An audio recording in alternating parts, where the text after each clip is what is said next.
This is Richie from the Metal Cell podcast. I'd like to welcome Bones from Dread Sovereign. Thank you for joining us on the show, my man. Cheers, Richie. Thank you very much for having me and taking the time. Yeah, and you are over in Belgium. Yeah, I'm in Brussels right now. I've been living here the last couple of years. How are you finding that? Yeah, it's fucking cool. I have a lot more opportunities here than I would at home in certain things. On the flip side as well, in the last year, it has become some sort of crazy fucking police state. Cops are fucking pretty intense these days. But other than that, it's good. It's good. I got a really nice job. I got a really nice apartment, a really nice place. So, yeah, and like compared to, you were living in Dublin, I presume. Were you in Dublin? Yeah, I was born and bred in Dublin for years, and then spent a lot of it just the last couple of my 20s, just kind of traveling around and kind of just between tours and festivals, just always being away. Basically, I think I was just drunk and high from about 27 to 33 or so. I got all that out of the way when I was 21, 22, 23, you know? Oh, yeah. I started doing this when I was like 14 and I still haven't learned my lessons. So. I think I was playing in bands by the time I was 14 and like turn around like Ireland when I was like, you know, still in school and shit. So as soon as I could, I just ran with it. But yeah, no, Brussels is cool. For the most part, it's relaxed. Like the music scene, the art scene and stuff is a lot more fun. There's a lot more venues and kind of support for what we do. Yeah, and is there a good support structure if you wanted to make a living as an artist? Oh, totally, yeah. I mean, yeah, you still got to work your fucking ass off as everywhere, but there's definitely more of an infrastructure for that kind of stuff. Generally, I found, I guess I was lucky. I was kind of coming over like to it. You know, I knew some people and some people knew me here, so I was really. People were very supportive. I mean, the guys from Possession who I knew, I landed here, and I think like pretty much the first thing they did, Roman and Simon gave me the keys to the rehearsal place. They're like, you know, golden ticket. Like, well, yeah. Whenever you want to jam, just come on down. So that was really great. That was really helpful for me because I kind of came from playing in like 5 bands, playing all the time, playing everywhere to, okay, I'm in a completely different country. So the first year was kind of rough. I kind of had to set myself back up again. But yeah, I had a lot of support. Fair play, man. It was a brave move considering your age. You know, a lot of people would tend to move when they're a bit younger anyway, certainly, you know? Yeah. Well, I mean, I was coming over. I fell in love. I fell in love, so I was following that. So it was kind of it was a no-brainer. Yeah. Completely. And I lived in Haarlem, just outside Amsterdam. Ah, yeah. When I was 21, and then we went over, actually, funny story, went over to pick tulips. What's the name? Lafaux, is it? Am I saying that? Oh, that's Richie Lafaux, yeah. It's French for falls, so it's not my real name. Is that your actual name, or is that just a pseudonym? Pseudonym, yeah. All right, okay. Yeah, I just kind of always just didn't like putting my real name out on Facebook, all that weird shit. Really? Yeah, I totally get that.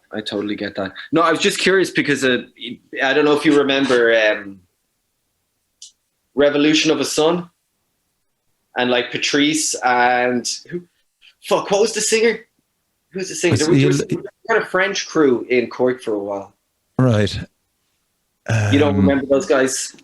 There was a band called Cyclefly, all right, and there was a few French dudes in that. Oh no, I don't remember them. This is going back. They were talking like fucking 97, 14 years ago. It might have been a while. Sorry, no, I was just curious though when I saw the Le Faux if you were part of the French crew. No. But yeah, we moved to Haarlem, and we went over for picking tulips, and of course, tragically, the tulip season was finished long before that. So I think we had collectively around 400 or 500 quid Irish pounds at the time when we landed, and that was to last us maybe 2 or 3 months. And a long weekend in Amsterdam, I think about 20 quid left between 3 of us. Sounds about right. So we ended up in a squat with a load of new age hippies and crusties, and they intensely disliked us. So they more or less tried to burn us out of the squat. So then we eventually moved out of there through kind of a 2-week period of prolonged fighting and standoffs. And so then we went down to Hoek van Holland in Rotterdam, and it's a beautiful beach town. And we got working for this dude who was the equivalent of JR in Dallas with this massive ranch. And he owned his own kind of fruit packing process with horses, everything. It was amazing.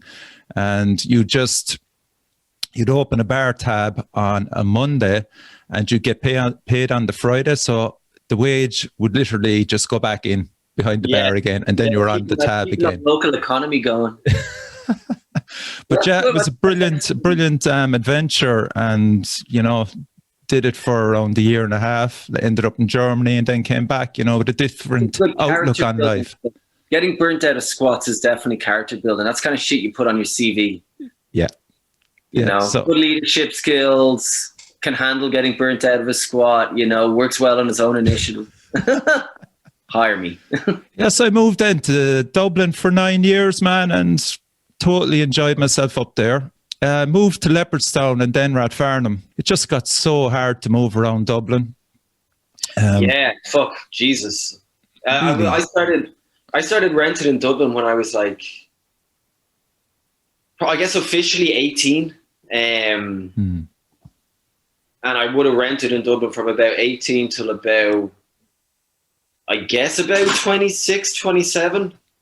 And yeah, it was always fucking Jesus. Moving house is just it's the most stressful thing going for me. It's awful. Especially there, and especially now. It's just like it was really bad then, and it got worse and worse and worse and worse.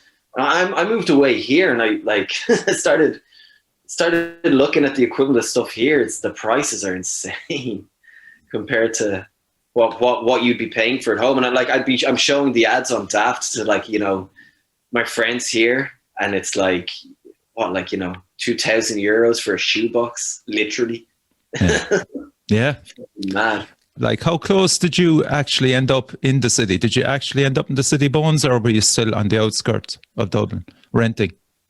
Oh fuck, where was I? I ended up let me think. A lot of Harold's Cross and Rathgar. Portobello was the first one. I did a very small stint on the north side in Cabra. But always aiming for, I did Terenure as well. Always aiming for around, the first one was Portobello. And we kind of very quickly discovered that was like the magical, the sweet spot. And we landed with a really nice fucking landlord, surprisingly, which was a really nice experience for your first renting experience, who was, knew we were fucking kids and messers and, was always chill. I was working at the time as well in a guitar shop, so it was a nice one. Everything after that was like steadily worse though. But yeah, it was a weird thing that Irish landlords have here that I've never encountered anywhere else.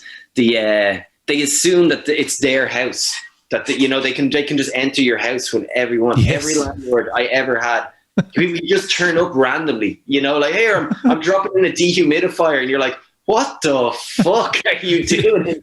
And to them, they're looking at you like you're the one who's in the wrong. That's a weird fucking attitude. Over here, it's a lot more, just hopefully you don't fucking hear from them. Really, it seems a lot more above board. There's still, like every country, it's the same with cops. There's still a lot of fucking chances and corrupt bastards. It's the same here as well, but it's so to recognize them, isn't it? Yeah, well, that's just it, isn't it? That's just it. I was basically living in Leeson Street, man. That's as good as it got, really, for me, in relation to renting there. So yes, we left in '99, and I've been in Cork since. How's Cork treating you? Fantastic, man. Yeah, there's some good stuff going on now. It's a great scene at the moment.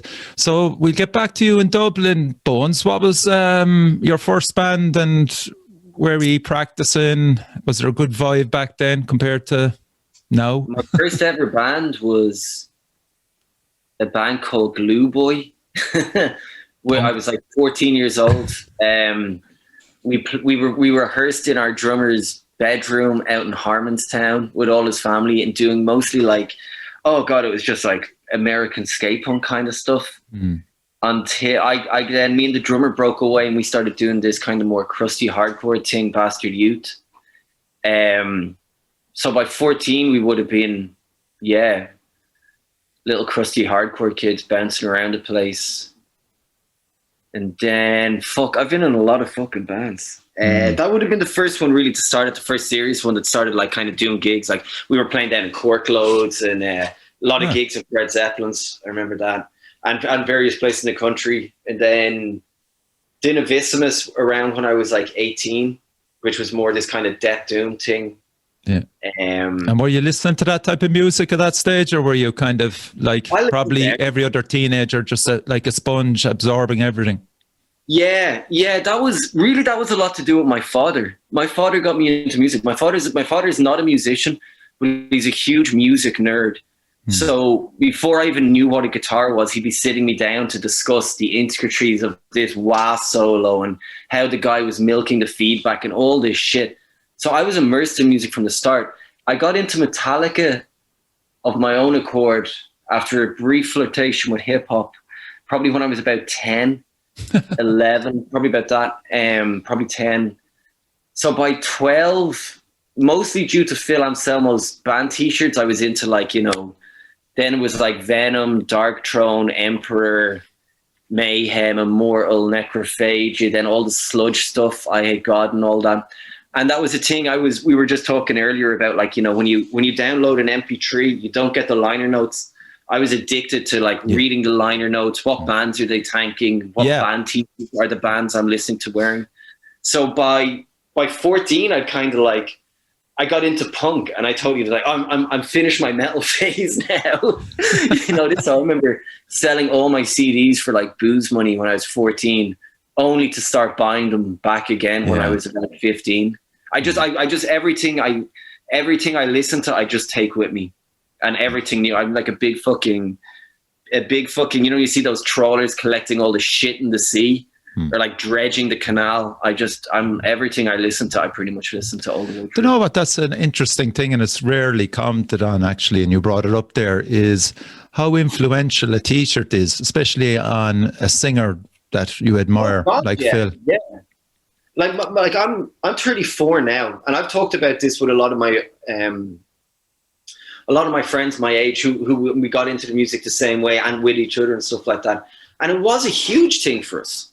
Like it was a really big thing. Like whoever it was, whoever you were into, they might walk out in a fucking, a Dr. Dre shirt. Yeah. And all of a sudden you're like, oh, it's okay to be into hip hop as well. Or, or they might walk out in some fucking, a Gizm t-shirt or a fucking, exactly that. It was at that age, everything. And like, this is well, like, I mean, I didn't have like Napster or LimeWire or anything growing up. That was like all my younger brothers. And like I remember my friend had Napster and stuff, but I wasn't really internet savvy, so I still wasn't even really downloading stuff. So it was still like, saving as much money as you could, hitting the sound seller, hitting the secret book and record store every fucking week, get something new. You read a review about this fucking years ago in this fanzine, and now it's here. You kind this kind of way. Yeah. Kind of pushing it, where I guess now with the internet and, oversaturation, everything is like, it's a little tangent, but a friend of mine, he put up this article the other day about like deep listening, about how like back in the day, like records, like an actual record was a thing. It was the package, it was the artwork. You went home, you listened to it with headphones, you close your eyes, you immerse yourself in it. And now everything's a fucking ringtone now. Yeah. It is, yeah. I was interviewing the lads from Grave Sermon last week, and they made a great point. I think it was Jason said it, the drummer. He just said that there's no real event now with a release anymore. It's not. Yeah. It's not there. Yeah. It's just, as you said, they're releasing into an oversaturated market anyway. But yeah, to build up the whole you know, back then, like we just had Metal Hammer Krang. The internet was just kind of what you'd look at porn on, and it'd be slow as well. You're waiting for everything to download, you know? Yeah, but I think I would definitely like, I would, that whole like, you know, like the release thing. I mean, we kind of, I noticed myself, excuse me, with the release of Alchemical Warfare, we get the like, you know, you get the usual, you know, the week before, you know, you're actually a bit excited. It took us, like, we recorded this 2 years ago or something. It's only coming out. So then it comes out and there's, you know, I must say it got a pretty nice reception and there's a good buzz. And you see, like I was just saying to you at the start, you know, like the numbers on social media, the algorithms or whatever, everything is jumping now and everything is moving and moving. And you're just waiting for, I know it's going to stop any minute, because I know the next step for us is always the tour dates, the festival dates. This is the follow on to promote a record, or whatever release, and they're not there. So like obviously there's, you know, the car picks up momentum. We get going, and then we're just kind of freewheeling, and we're, you know, all of a sudden, you know, we got something like however many extra Instagram followers like in a day. You know, probably more than we've gotten in the last 2 years, you know, this kind of shit. And then it all drops off. But for us, it's very hard not to be sucked into that world, isn't it? Completely. Well, I think there's an element where you kind of just have to play ball now. Yeah. A bit. Like the Dinavissimus, when we started, it was around the time with like MySpace and stuff starting out. And I was vehemently against this idea of social networking. Particularly against the, like, you know, you'd see MySpace and it's like, Discharge are friends with Avril Lavigne, are friends with Amebix, and you're like, what the fuck is this? You know, this is bullshit. So I refuse to put that band on social media. And to be honest, it fucking, you know, if I knew what I know now, I totally would have done that differently. And it only really dawned on me a few years later when friends of mine actually made me a joke, like a fake MySpace account for me. Okay. You know, and made me like some like Christian straight edge emo kid. They had some big fucking thing. It was some joke. And one day my friend rings me and he's like, here, so 2 things. We made this fake MySpace for you. And I'm like, what? And he's like, yeah. And it's all like this. It's actually really funny. But people found it and they think it's actually you. So they're sending you things about festivals, tour dates. You know, we were booking a tour at the time. So I'm that band, I think I really shot that band in the foot by being so stubborn and being like, no, like we're a death-doomed band. We're not here to make friends. Yeah. You know what I mean? Of course, we still want to play all the tours. Yeah. I think, it just depends on probably your age profile and your acceptance of technology. You know, ultimately, we are overrun by it at the moment. I mean, you know more about it than me because you're in a band, and unfortunately, you'll have to rely on that now and have as part of your future, unfortunately. Yeah, and no, without a doubt. But like, it's the mechanics of it and the will to do it, knowing full well that it's not what we're supposed to be doing, what we were taught, even going back to being even writing with a pen in school. When did you last write a letter?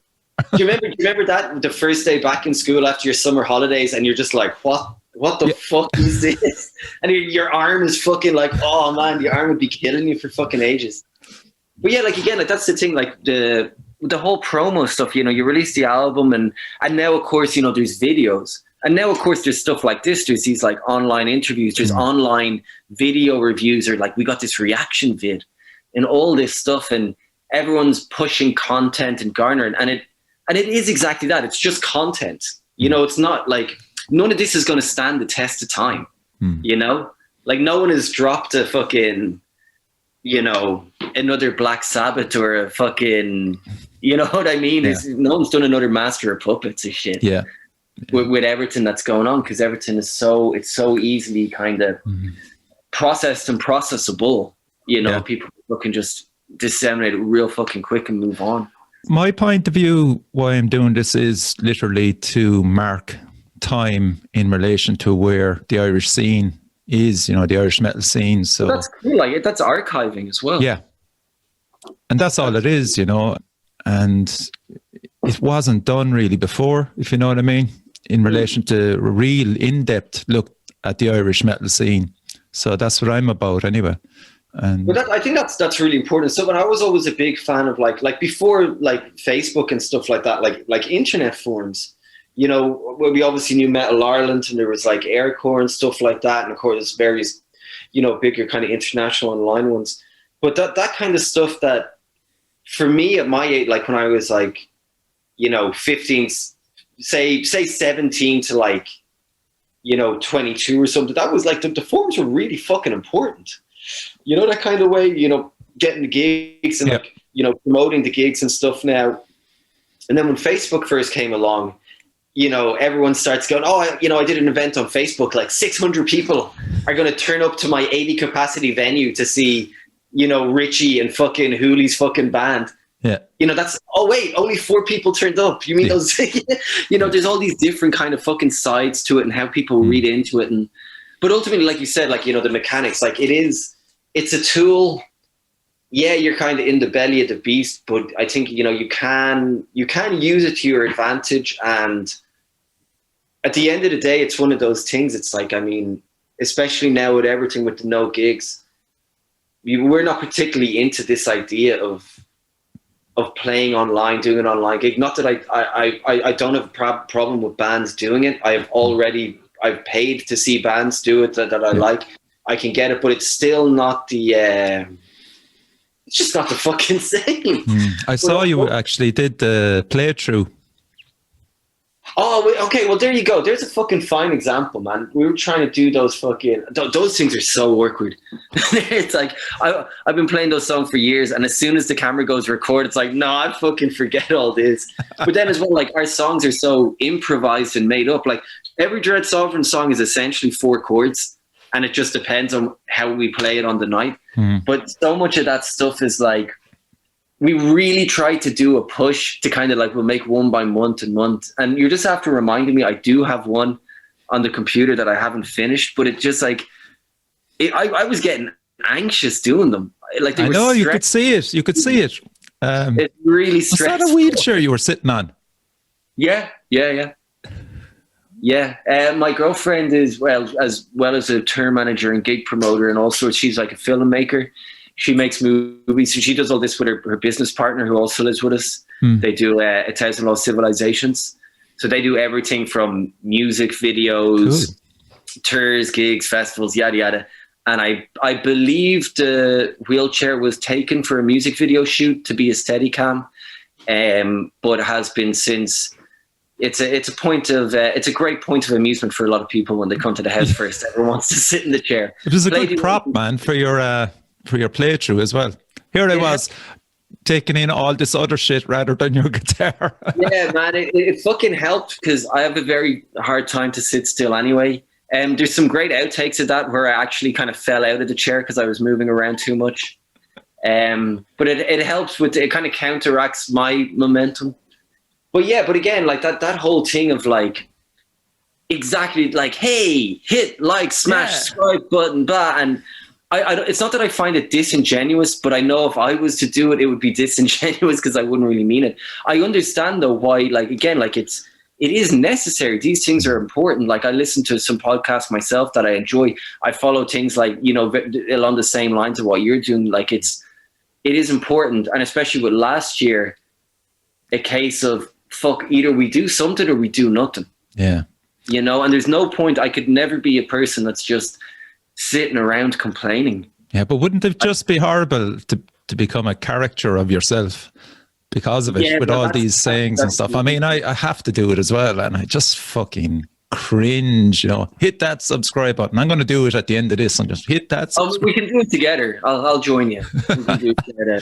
But do you watch your stuff back? Do you like, no. Jesus, no. As soon as it's out, once it's done, man, I'm gone. Yeah. I do edit it, and like I have to edit it twice with the audio and the video, so that's it then. Yeah. So fuck that. It's the exact same as any recording process. You've heard that fucking riff a million times. The last thing you're going to do when you get home is stick it on. No, definitely not. We better talk a bit about your band, man.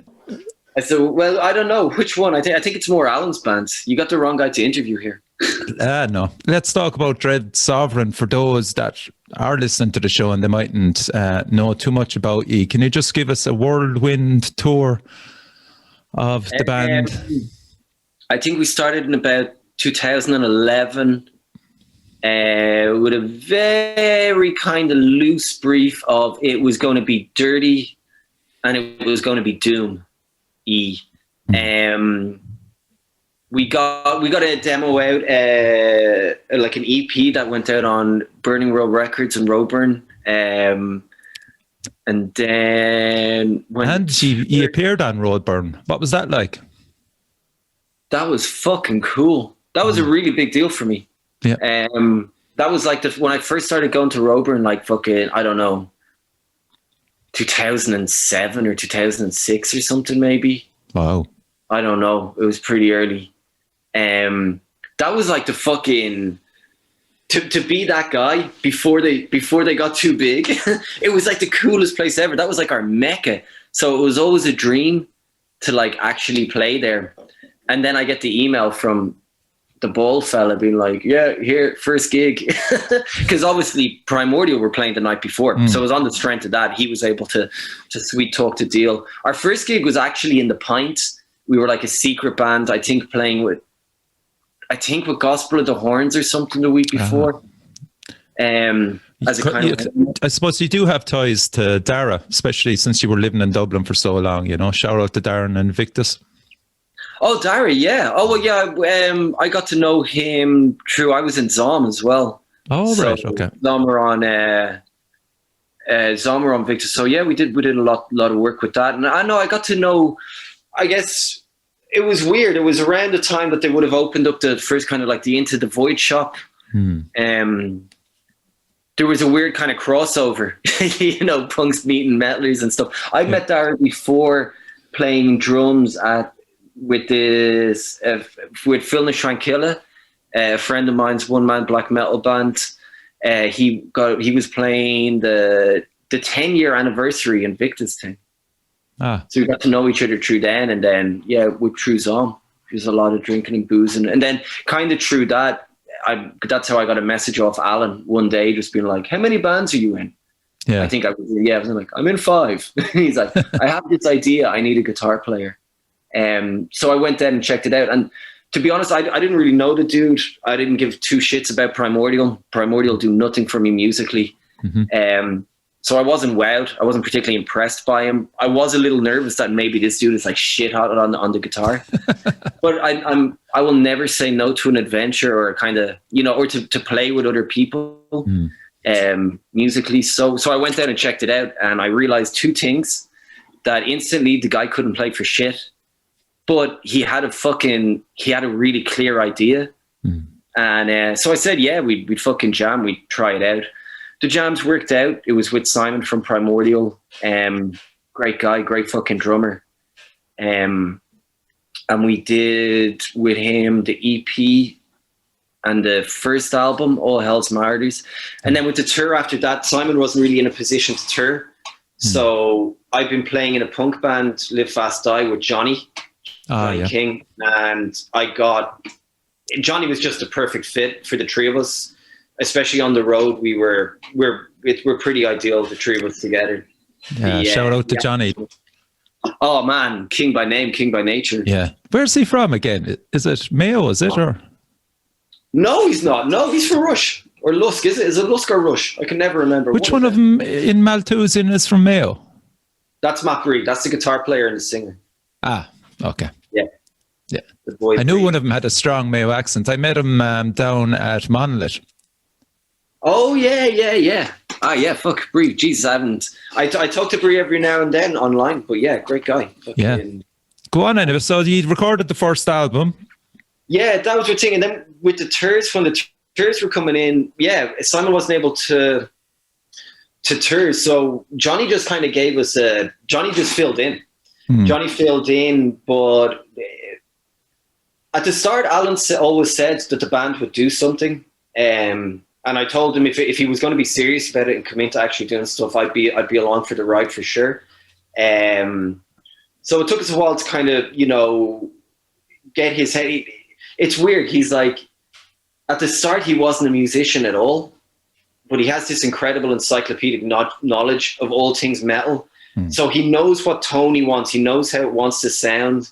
He might necessarily have the words to kind of get them out, but between the two of us, he's a good director. Yeah, we can kind of like piece it together and stuff. So when Johnny came into the fold, it was kind of, he was getting more into it and he wanted it to be serious. So yeah, we asked Johnny on full time, and thankfully he agreed, because I don't know what we'd be doing else. Yeah. And it just went from there. From there, then there was a lot of festivals, a lot of tours as well. And I think it was more on the live side of things, like with the gigs, is where we really kind of got we kind of found our feet, you know, our kind of sound, our buzz, how we sound on record to how we would play those songs live are completely different. Are you a lot looser, is it, live? It'd be a bit looser, yeah, in parts, but there's definitely general attitude. It's always a bit more rock and roll. Yeah. Like Johnny's an amazing, he's amazing kind of clock, you know, the slow bits will be super slow, but when it's time to get going, you know, he'll really pick it up for you, you know, that kind of way. So he's a fucking joy to play with in that regard. And Simon was a master of that stuff, the guy before. He was really good at that, but we never really had enough live experience to kind of go for it. I think I may have only ever played like 4 or 5 gigs with him before we got Johnny. Yeah. But yeah, we kind of soon figured out that, one, we could be in the van with each other and not fucking kill each other for the most part, with the exception of me and Alan when we're having our off days. And 2, yeah, like it was a good buzz on stage. It's always really fun to play. So like, Bones, were those tours probably out of a van, fair enough, but were they kind of, do you think Alan's connections helped a lot in relation to getting gigs through Europe? No, not at all. Not the first one we did was, we were supporting Procession, who had just released To Reap Heavens Apart. Now, obviously, hold on as well, obviously, like there's massive advantages and benefits to having Alan involved, of course. But it was, the first tour was done by Killtown, by Abacassis Daniel. And that was more of a thing. The second tour we went on was done by this band Finster Force. It was a nightliner tour. These kind of like weird pagan metal bands. It was a bizarre lineup. I've never ever gone on tour with a band that I didn't already know 1 or 2 members or all the members who've been friends before. And that tour could have been a nightmare, but it actually ended up being loads of fun. But that was, and then the third, what was the other tour we went on? We did then as well. We just came back last year. Actually, my girlfriend, booked the Saturnalia Temple, Woven Nest, and us, Dread Sovereign, as well, with the ATLC thing. So that was the last tour we did. But that was, with the booking, he'd kind of keep out of that for his own sake, because he's busy with his own shit as well. Yeah. But you definitely see, like, there's certain shows you can see, like, there's like like in Eastern Europe, you know, 20 people might turn up to see Alan. Yeah. You know, this kind of way. Like, he's amazing with that kind of stuff. Like, we'd get some like good attendances where maybe some other bands on the bill. But of course, like yourself and Johnny have seen Alan develop as a bass playing frontman now as well. That must have been fun, considering he was so bad at the start, as you said. Well, it's having to be the guy to fucking guide him through. I don't know if I'd say fun. I'm definitely proud of him. I'm fucking proud of him. He's come a long way for sure. But the thing is with Alan, though, it's like, again, going back what I'd say, it's like the guy knows he knows his music. Yeah. So at the beginning, he didn't know his chops, but he knew the tone. He knew exactly. So like he was very heavily involved, you know, with like the mixing of the albums, the production and stuff, and getting that overall sound. And like it's ultimately his vision, you know. I guess I bring my own color or whatever to the soundscapes, man. It's the best way. But how he like definitely live seeing it. Like he is without a doubt, like me and Alan can kill each other some days, but fucking playing live with him, being on stage is the best fun ever with him. And Johnny as well. Like the three of us have the best fun ever being on stage. And I think again, maybe that's with the shift in things with Alchemical Warfare, that's what you hear. All the gigs in like tiny squat venues, somewhere in Slovakia to 20 people on a Monday night, and there's only 20 bottles of whiskey as a backstage. Okay, let's fucking go. So we were trying to get, I think, incorporate more of that into the, you know, the not the new sound, but what we were already doing. And plus as well, with him getting more, not so much better, but more confident in his abilities on the bass, was able for me and Johnny then to fuck around with structures. Yes. And so there's a lot of like the early stuff. I mean, it's like Dread Sovereign isn't technical, and it was never meant to be technical. It's meant to be, you know, we're talking like Hellhammer demos. It was always the kind of, you know, the vibe. You know, we can name other bands, but it's essentially it's coming down to this kind of rough and ready and gritty and just in the moment, organic, kind of fire it out. So with everyone kind of settling into their roles, and I mean everyone, like all three of us settling into our roles, it's we're a lot more chill and like I don't have to write fucking 20 riffs for a song. I'm okay with just doing 2 riffs now. Yeah. He's okay if he has to do a change bit. Alan could do, you know, a little tail here and there, and Johnny just does what the fuck he wants, and it all sounds good. Yeah. So but I mean, that comes with playing experience, as you said, tours. Yeah. You can trust each other, you know. But that's we're in our own way.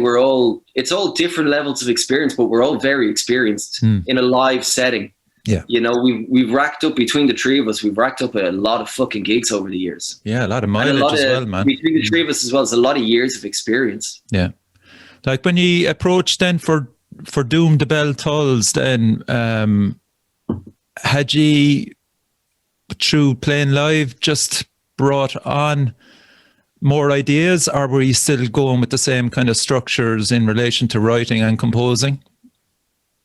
For Whom the Bell Tolls, for me personally, wasn't going anywhere. I was a wreck. I don't even remember recording that. Really?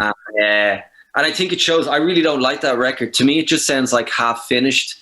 Okay. And it was kind of put out as an album, and I think it really should have been an EP. Like some of the, like there's some like, for example, like I was saying earlier on, it's like some of those songs, like we played them, we played them on the last tour, and they're completely different songs now, you know, because we've been playing them for so long. But the actual recording of that,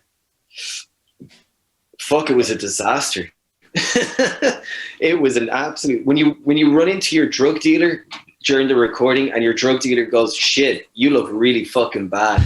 You know, maybe I'm not gonna, it's kind of like, oh yeah. No, I couldn't even, to be honest, I couldn't even really play guitar on that recording. Fuck. Okay. Like there's loads of bits you listen to in the middle of For This World Is Doomed, and it's like I meant to do a big long solo thing and I do nothing.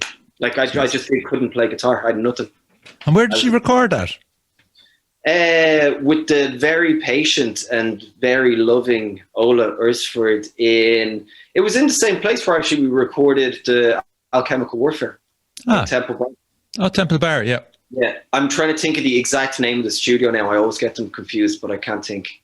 But it was in the exact same place. And in the exact same way. We always record the same way. We always record live. It's always the same process. So what made you go with Shawnee Cads? Big shout out to Shawnee. Shawnee Cads, fellow Corkonian. Yeah. What made us go with Shawnee was, I don't know. I had absolutely no, I was just told.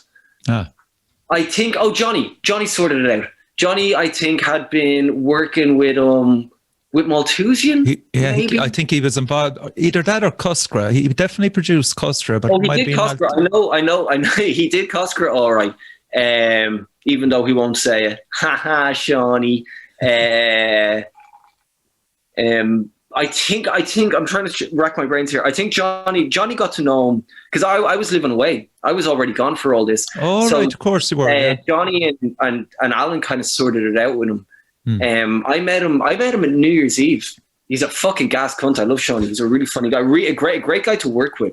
Really fucking relaxed. Yeah, and he's the whole... knocks over your guitar and smashes it on the day you're meant to do all the lead guitars. Oh. I bet you he didn't tell you that, did he? No. Fucking hell. But am I surprised? No. That was the guitar shop near his studio. Like he's in there dropping in guitars like every couple of weeks. They know. But yeah, a friend of mine called in. I'm in there to do like, you know, and I live abroad, so I've got a flight in a few days. This is my one shot. You know, all the pressure is on, and of course it's me, so I've nothing prepared. You know, I'm not. It's not like I did my homework or anything. But a friend comes in to see me. We take a quick like 10-minute break. We go out for a smoke, and I come back in, and there's Shawnee sitting, and he's just looking at me. His little face like, I broke your guitar, and I'm like, haha. Okay, so what's next? What do we do next? He's like, no, I broke your guitar. I just started laughing. That flying V has been broken like fuck. I've broken it myself. I've smashed it on stage. It's just, it always fucking breaks. Yeah. And I'm chill about these things. I don't give a fuck. So we broke the guitar. My friend who we just smoked a joint, so he was really paranoid that he was like the bad luck charm. So he left, and me and Shawnee then tried to record lead ideas.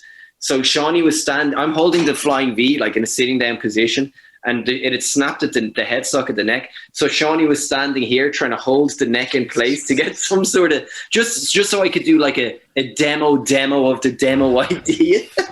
So yeah, I ended up having to come back like a week or two later. Oh man, I'm sure you made up for it. There was plenty of another session organized. Oh man, it was chill. Oh, he paid to fix the guitar, no problem. Yeah, I mean, of course. He's a gentleman. Yeah, and I'd say he's easy to work with as well, Bones, is he? Oh, super easy. Really, really relaxed. Really, really open to ideas. Like, and I can get a bit fucking stupid with ideas, and I need to kind of be reined in. And Alan can get a bit, you know, Alan will start talking about things, but again, he won't know the technical side. And me and Alan then will do this. And Shawnee in the middle, like Johnny is just over here with a bag of cans asleep or just chilling, you know, whatever. So Shawnee's a really good kind of mediator, and he'll listen to both, and he knows how to serve the song as well, which is cool. In the end, he just ended up being like the engineer. We got Ola to mix it in the end, who is the guy who did all our previous stuff. Which Shawnee was totally cool about. Shawnee, I think, ended up kind of suggesting it as well at one point to kind of keep with the theme of the previous records. But I can't recommend the guy enough. And he fucking likes loud. He likes things being turned up loud. Oh yeah, definitely. Yeah, I'm fucking really into that. Any sound man that tells you to fucking turn up, fair play. Yeah. So we'll just go through. We'll do a quick run through of the album itself. He released it in January the 15th, and I love the tone that's set actually with A Curse on Men, and She Wolves of the Savage Season comes in then perfectly. Was that always the obvious choice to start the album? We'll say song. The others might disagree with me, but I'm going to say yeah, because I wrote that song. And I wrote it in such a way. Well, actually, no, that's not true. I didn't write it in that way, but more to the point, I'm a real stickler for the flow of an album. Yes. And how songs, and like, you know, I think, I don't know if it's just me, but sometimes I find that like the track list, when people record, the track list is often overlooked. People will get the amazing tone on the snare, and they'll get everything, the levels all good, but they record the first song they wrote, the second song they wrote, the third. Yeah. And that's not necessarily always the way. And I think when you're doing, like we were talking earlier on about, like, you know, the package of an album of a thing, it has to flow. There has to be some sort of, you know, beginning, middle, and end to an extent. So I'm a terrible prick for it. I will sit down and, you know, spend days going between this outro and making sure we all agreed on it, but I pushed for a lot of the, now of course everyone said, oh, you know yourself, it's kind of a lottery. You lock in these first 3 songs and then we're vibing on this. But in the end, I think the guys pretty much went with what I suggested. And I'm pretty happy with how it flowed. I only listened to it once actually when it came out, since I've actually since we got the mix back. Okay. I don't listen to that stuff at all, but I really liked how it flowed. I thought it was cool. It's definitely, compared to say This World Is Doomed, a far more coherent record. Like we're sound a lot more like we know what we're doing, and we know absolutely, what we want to do. Yeah. Again, just A Curse on Men, was that probably part of She Wolves? Did you separate that, or was? No, She Wolves was all one song. Okay, yeah. So A Curse on Men is a lovely lead into it. But again, that would be all the those little the interludes are all done by Garrett, who he's kind of like the secret fourth member. He does all the interludes, all the kind of synth stuff in all our records. We've toured with him. Not toured with him, but we played a good few fests and gigs with him abroad, and it's something I'd really love to incorporate in the future. Getting the kind of synths and the sounds, because it got a great reaction as well. Yeah, even if you had a projector in the background as well for live, that'd be so cool. We've done gigs like that. We've had the light show. We've done this. It's funny. We've kind of done festivals and stuff where they've got like big light shows, but how we act on stage, particularly the Germans, I've had like German light guys give out to me because I'm moving around too much and, you know, I'm taking away from his fancy light show. I had a dude say that before. I thought that was really incredibly German and really funny. But I make all the work with your lights and you move and the spotlight isn't on when you do the solo. It's like, yeah, but I was in the crowd, man. But all that stuff is like, we would record everything. And then, you know, Garrett gets sent the record. Like Garrett he's a Renaissance man. This guy he can do whatever this guy touches. In my book, it seems to turn to gold. So he'll listen to it. He'll send some ideas. You know, we give him some feedback, and then it's usually him and Alan would kind of like sort all that. I don't need to nor want to be involved in that really until it's done, and then I hear it and I either say yes or no. And that's going to be a great crowd favorite as well.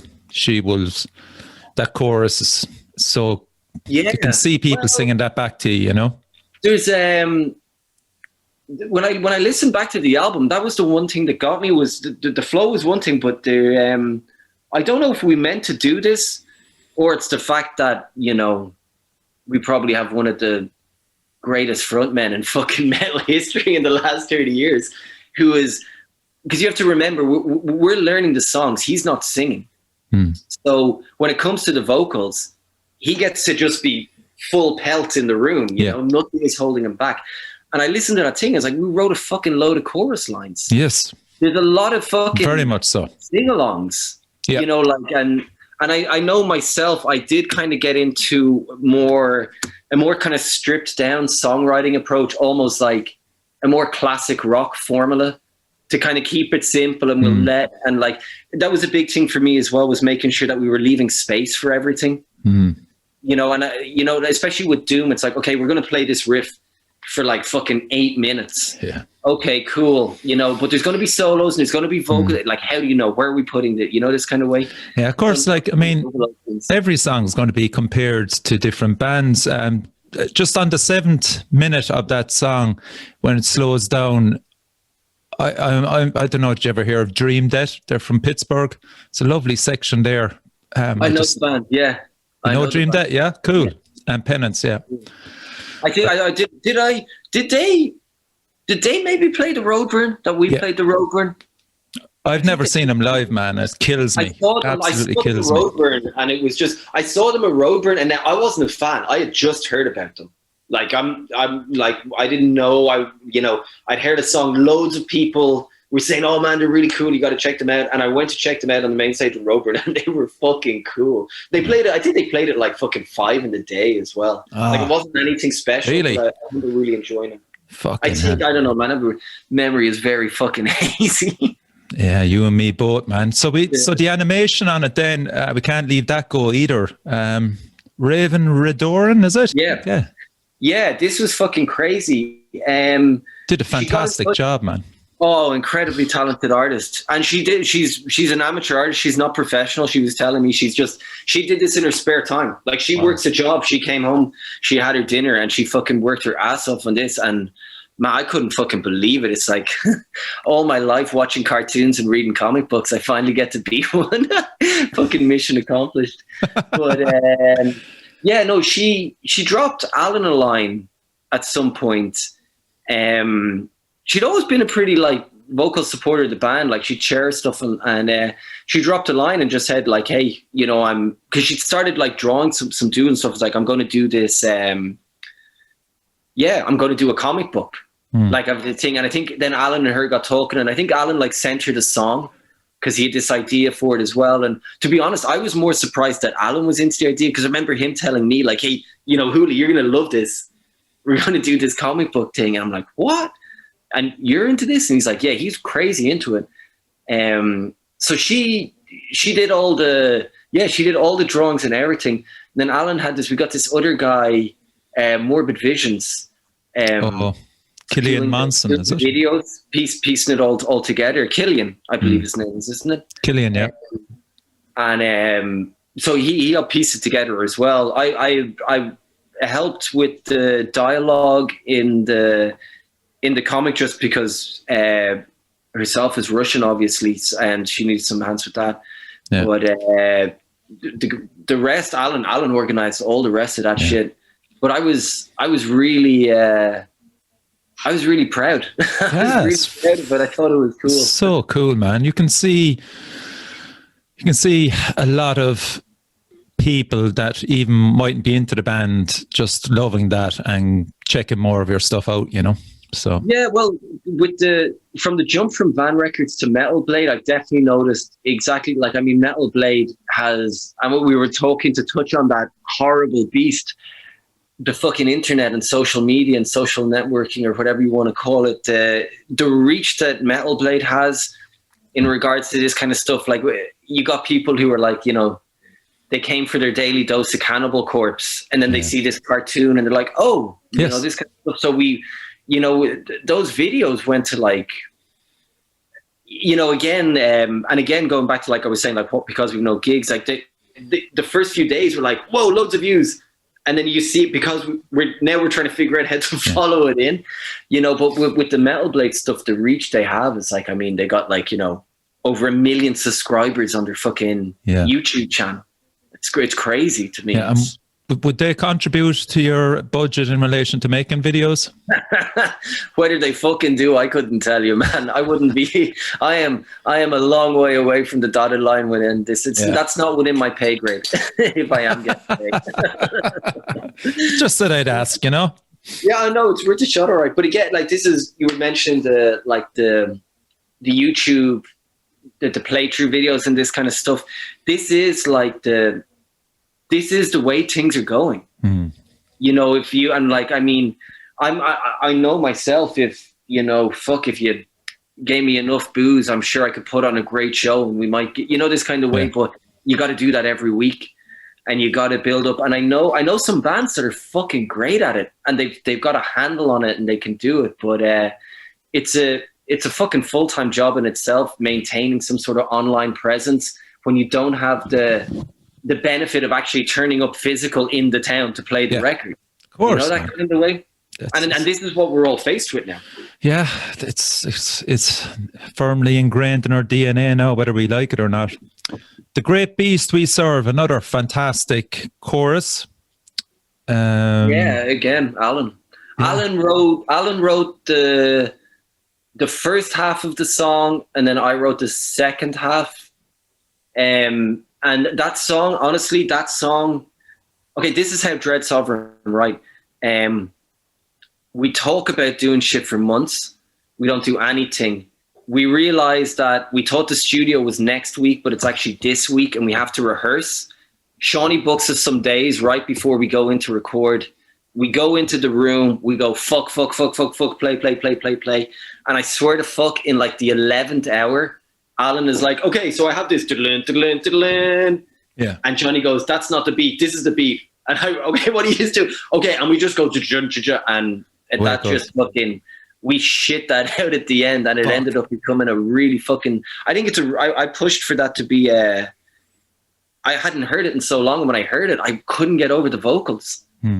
Like I love the vocals in this album. I think are probably his best. Oh Like, yeah, all the definitely. stuff, I mean, but, there's like Manowar, there's Maiden, there's Battery, there's so much going on in that song. Fucking Manowar vibe song in that. There's a real big Manowar. The football chants and all. Oh shit. And Nature is the Devil's Church. Again, a great video. Clips from Haxan, Witchcraft Throughout the Ages. I think, Killian was involved in that again, wasn't it? Killian did all her videos. Yeah. Yeah. So actually, to go back to the She-Wolves thing, Raven Redorn did all the comic book and stuff, like did all the drawings of which we are planning to get physically printed up as well. We wanted it for the new record, but we weren't going to have them in time. It's huge, like 30 pages. It's really big. So Killian did kind of put them all into like just the moving camera, and he did then The Great Beast We Serve and Nature is the Devil's Church. And I think the live footage from that is actually footage that Maya shot from some from the last tour and some from festivals a few years ago. So it's kind of some like they were like really kind of last minute. They turned out amazing for what they are, but almost like there's a beautiful guitar tone right through that song as well. Oh, thank you. And it's linked back to She-Wolves as well. What pedal are you using, or is there a mixture of both or a few? Oh man, it's just that lovely, luscious question, and I'm trying to think now. There's the amps we used. I used my Mad Amp, my GTL 120.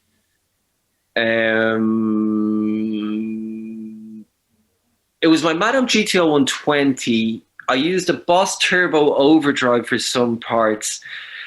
I know we reamped through the Mad Amp then using a Maxon, the kind of tube screamer thing, and then pretty much all the leads and all the kind of like texture bits. Yeah. No, mostly a lot of the leads and the kind of licks were done all through the Moose Custom Electronics. He built this fucking insane, it's like a Sun beta lead preamp, but it was like the bass version, but I used it on guitar anyway. It's like this preamp thing. I just called it the Magic Box. Right.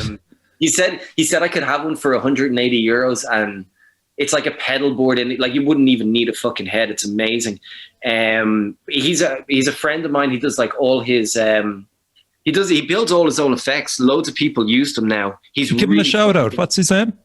Moose. Yeah, Moose Custom Electronics, man. He is the main man. If you like Slowmatics, Conan, Monarch. Yeah. Fuck Nod, fuck he has a list of bands now this fucking big. He's something else. The man knows tone. But yeah, mostly between Moose, between my mentor Gary Sloan, shout out to Big Gary, to between my boys Uncle Francie and Slime Valdi here in Brussels and Shawnee Cads. That's how I got my tone. Oh. It's not much to do with me. It was all those guys sorting it out. Yeah, but it's am I right? It's prevalent through the album, and it's so it links everything. Great soundscape and texture right through it, you know.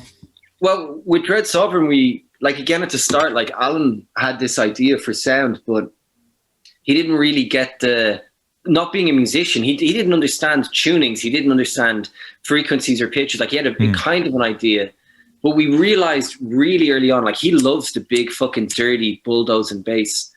So how I used to describe it to Ola, he was a Swedish guy who was doing our first recording. It's like, imagine your pint of Guinness.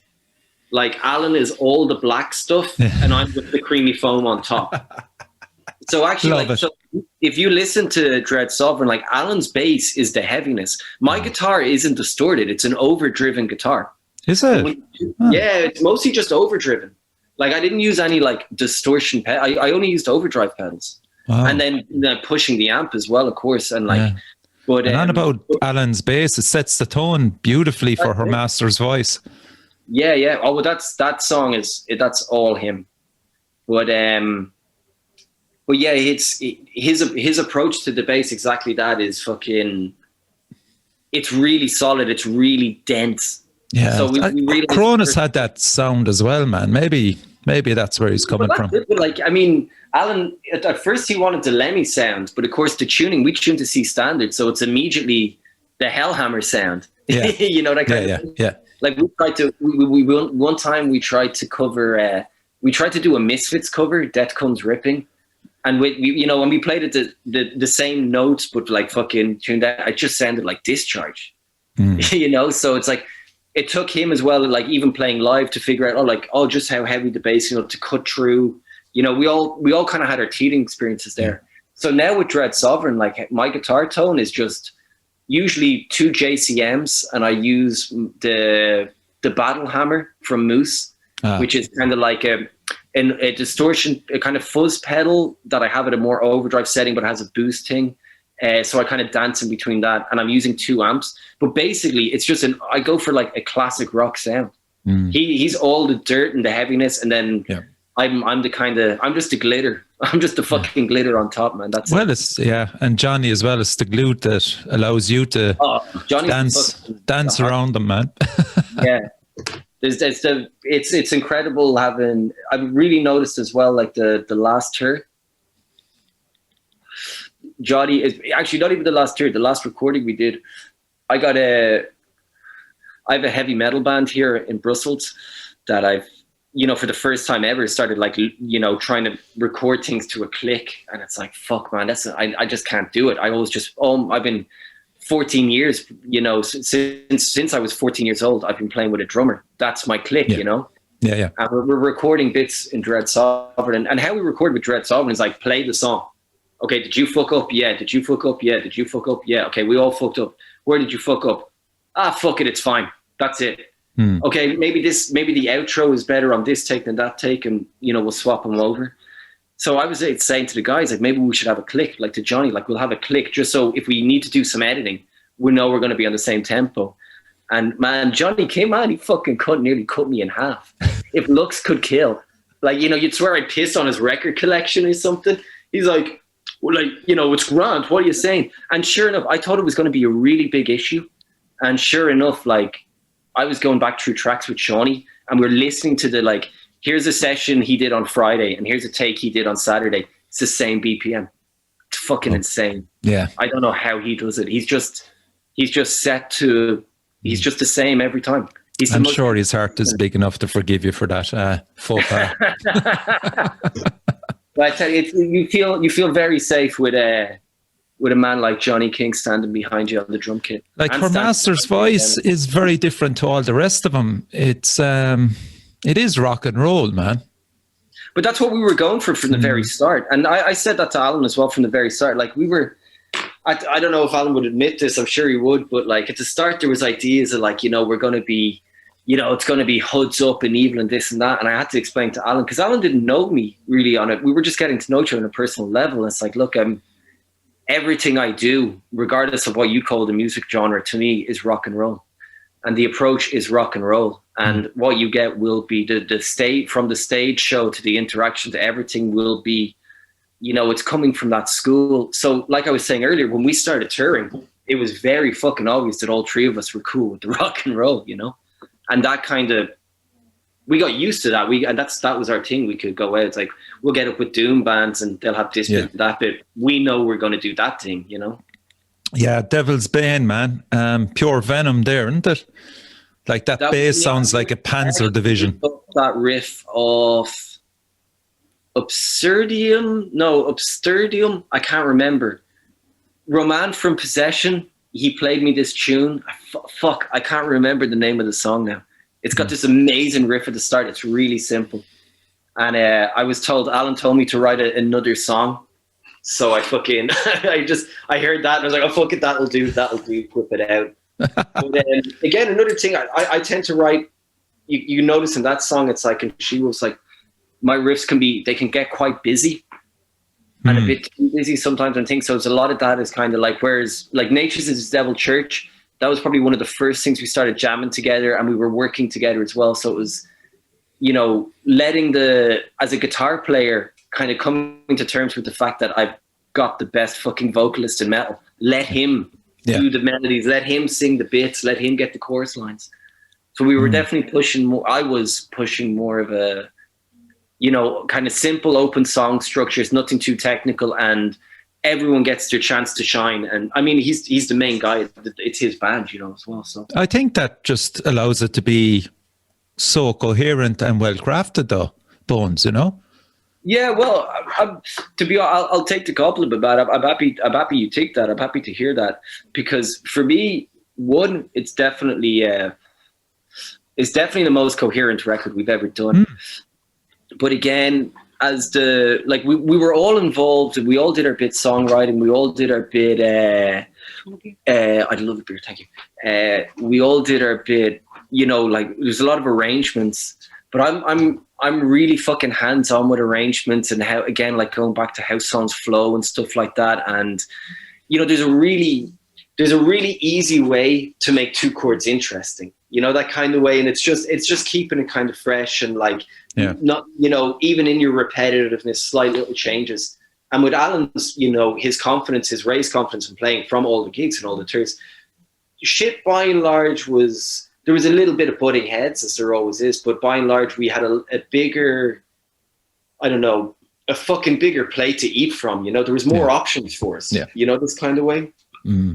Whereas before there was definitely we're kind of limited to what we can actually do. So it brings us up nicely to, we'll disregard the Battery song for a minute. Roon. You know, it's a cover.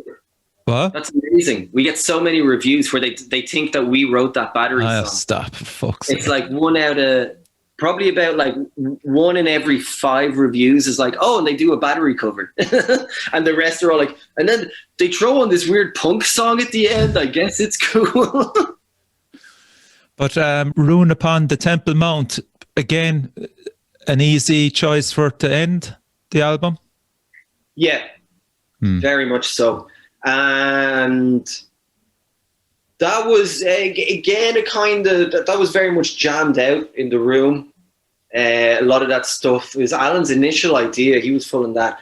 The best thing I can say about that song, for me, my favorite part is the outro. Yeah. It sounds like it, but maybe that's just because I know it. But when is that the part, I think it's on the 6 minute 30, Alan scream, and then it just... Yeah. And it stops and then it goes, it's the outro, kind of thing. And we're in the studio and I'm like, fuck, this is insane. Like, it was a whole new approach. I'm like, what the fuck is he doing? It sounds like he's reading a book. And sure enough, I looked through the window and he just had some book and he was just belting out these verses like some fucking crazed, like American fucking evangelical. It was intense. It was really fucking intense, but I loved it. It was such a... Who the fuck reads a book on a heavy metal record? I thought that was amazing. I thought it was really cool. And it lent really well to the whole vibe of the song. But again, that was another song that we were like, you know, Alan will kind of come in with like, okay, I've got this riff, and then I've got this riff. And then me and Johnny will kind of... You know, Johnny will make it all flow and work together, and I'll make the riffs, you know, there'll be a bit extra on the riffs and we'll have a little tail going into the thing. And everything is kind of pieced around that. But yeah, that shimmering guitar as well, Bones, man, fucking beautiful on it as well. Just dances around the whole rhythm section, man. It's great. Thank you very much. That's probably just an extension of my ADHD and short attention span. I think there was some piano chords at the start as well. Is that you? I used loads of Gary Sloan and Simon is the guitar player from Possession and Terrifiant as well. They both got into they're both two of my favorite guitar players. They've never met each other. They're different generations, they're different styles, but at the same time they both started getting into weird synth effects. Okay. And like synth effects things, and like Gary Sloan, he's like, when I was 15, he was in like My Name is Satan, The Cabin Boy, these amazing bands up north. He's like my fucking idol. And then like, you know, Simon is younger than me, but this like he plays like up here. He's fucking incredible. So these guys I really respect. So they're getting into synth pedals. So I'm like, whoa, like It's cool to be into synth pedals, not that I was against it, but I didn't have any. So they were kind enough. Gary came to the studio, showed me how loads of that shit worked, kind of sat through me bumbling, fucking up loads of rhythms and leads in front of him. But loads. That was really fun for me to kind of play loads of those kind of texture bits. And Simon as well. Obviously, he wasn't there in the studio, but he lent some pedals that I use on, I think, Great Beast and that last song as well. But it's fun. But now, of course, I'm faced with how the fuck do I get this sound live? Yeah, there's my follow-on question, man. Which is going to be the hardest song to play live? It depends for who. I think every member of Dynamismus, or not Dynamismus, sorry, Freudian slip there, Dread Sovereign would have a different answer there. For me, I had just. Do you play guitar? Do you play an instrument? Bass. Okay, so do you have like a pedal board, or you fuck around with that shit? I try not to. Okay, you're a smart man. You're a fucking smart man. For years, I purposely did not, and then, I did. And the last tour, after the whole gigs, like the last gig, I'm like, I figured out my perfect new setting. Oh my God, this is it forever. And of course, about 2 weeks after that last gig, we were meant to be going to Dublin to play with Death the Leveler. I don't know if Death the Leveler, that band, for their release show. And I'm all like, fuck, like my new setup, I can't wait. And of course, Corona happened, all the gigs got cancelled. The record comes out, we're hopefully looking at new gigs again, and I'm going to have to rebuild my entire pedal board, which goes back to the synth pedals. Simon here in Brussels and Francois as well they've already said, you can if you need, let us know. There's a few. I've already started acquiring a bit of an arsenal here myself, but so realistically speaking, the hardest song for the whole thing to pull off She-Wolves of the Savage Season, as it is on the album, will be difficult. And to pull off the songs that I wrote, She-Wolves of the Savage Season and Devil's Bane, they'll be doable, but for me, they'll require a bit of thinking. Yeah. The rest of the guys, the other guys are fine. I mean, the other guys are professionals. I'm the one that's fucking. Yeah, you can do a bit of cheating, man. It got me this far. So we don't know what way the future will roll out in relation to gigs. I presume you had stuff booked in relation to September, was it, or October? We had a lot of stuff. We lost a couple of gigs last year. And this year I've been told that, we've got stuff booked for October, but your guess is as good as mine. So. I'm an optimist, man. I very much hope for it, but at the same time, I have no fucking idea. I'm supposed to be. Can you imagine Alan singing through a mask? I don't think so. I'd love to see that. It'd be worth it, but I don't think so. Yeah, that would be that. Even if it had to be an online fucking show, that would be worth it alone. Sometimes just life throws curveballs at you, man, and it literally is. You have to be in the right place at the right time and have the balls to fucking do it. You're not wrong, man. And like I said at the start, it's my curse and my gift. I can never say no to an adventure. I really long may that continue for everybody. Why I ended up in Dread Sovereign. It's exactly why I ended up in Brussels. I'll never really say, when it comes to music, something strange, weird, or mad, I'm never really going to say no to. But exactly that, it's fucking weird, man. I'm a self-taught guitarist that spent his youth of being 14 years old surrounded by like drunk punks in a pub, after hours playing. Man, that's great. It's a great way to end the podcast, man, because I could stay here for another hour talking. You're including that, yeah. But the last time I did one of these, we fucking ended up, it went on really long. I guess this is the good thing about this. Actually, yesterday, the interview I did, the guy, it was for like Poland, somewhere in Poland, Metal Hammer or something, and the guy did, we did it over Facebook Messenger, but like typing. And I was like, will this work? And he's like, yeah, no, it will. It'll be cool. And looking back on it, is a really cool interview for him because it's a natural kind of, conversation that can go. But for me, man, I'm getting anxious trying to I've got too many words in my head. I can't type them out. Spell check. How do you spell this? Kind of, for me, it kind of broke up the flow. But yeah, you end up talking to someone. And as well with fucking Corona lockdown things, hearing an Irish accent, I can dig that. So, you've been listening to Bones from Dread Sovereign. Check out their new album, Alchemical Warfare. It is I think it's your best work yet, man. And you're on the... Thank you very much. You're heading upwards, man, and it's great talking to you. And thank you for taking the time to talk to the Metal Cell as well, man. Thanks for taking the time and reaching out and doing what you're doing. It's cool. I like the buzz, like you said, to keep a track of things as we progress. And it's been a while since I've been back home, so I'm happy to see it's all so far. Yeah, cool. So you've been listening to Richie from the Metal Cell podcast. Bones, thanks a million again for coming on the show. Check out all of Dread Sovereign's work. They're on Metal Blade and they're could be potentially one of the best releases this year. So thank you. Praise. Thank you very much. Peace out.